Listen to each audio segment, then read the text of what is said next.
ಪಾಪಕ್ಕೆ ನಾವು ಮನಸ್ಸು ಕೊಡಬಾರದು, ಪಾಪದ ಕಡೆ ಸೆಳೆಯಬಾರದು. ಈ ಲೋಕದಲ್ಲಿ ತುಂಬಿರುವುದಲ್ಲ ಪಾಪವೇ. ಆದರೆ ಪ್ರಿಯ ದೇವ ಮಕ್ಕಳೇ, ನಾವು ಪರಿಶುದ್ಧರಾಗಿರಬೇಕು. ಆಮೇಲೆ ಆಗ ಆ ಪರಿಶುದ್ಧಾತ್ಮನು ನಮ್ಮ ಒಳಗಡೆ ಕಾರ್ಯ ಮಾಡಲಿಕ್ಕೆ ಆತನು ಶಕ್ತನಾಗಿದ್ದಾನೆ. ನಮ್ಮಲ್ಲಿ ಕ್ರಿಯೆ ಮಾಡುವ ದೇವರ ಆತ್ಮನಾಗಿದ್ದಾನೆ. ಪ್ರಕಟಣೆ 2:24 ವಾಕ್ಯದಲ್ಲಿ ಹೇಳ್ತದೆ, ನಿಮ್ಮಲ್ಲಿ ಸೈತಾನದಿಂದ ವಂಚಿಸಲ್ಪಟ್ಟವರು, ಸೈತಾನನ ಬೋಧನೆಗೆ ಒಳಗಾದವರು ಇದ್ದಾರೆ.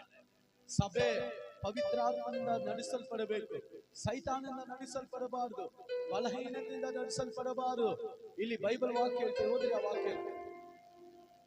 ಆದರೆ ತುವತೈರ್ಯದಲ್ಲಿರುವ ಉಳಿದವರಿಗೆ, ಅಂದರೆ ಅಗಾಧ ಬೋಧೆ ಎಂದು ಹೇಳಿಸಿಕೊಂಡಿರುವ ಸೈತಾನನಿಂದ ಪ್ರೇರಿತವಾದ ದುರ್ಬೋಧನೆಯನ್ನು ನಿಮ್ಮಲ್ಲಿ ಯಾರು ತಿಳಿಯದೆಯೂ ಅವಲಂಬಿಸದೆಯೂ ಇರುತ್ತಾರೋ ಅವರಿಗೆ ಹೇಳುವುದೇನೆಂದರೆ, ನಿಮಗಿರುವುದನ್ನು ನಾನು ಬರುವ ತನಕ ಬಿಗಿಯಾಗಿ ಹಿಡಿದುಕೊಂಡಿರಬೇಕು.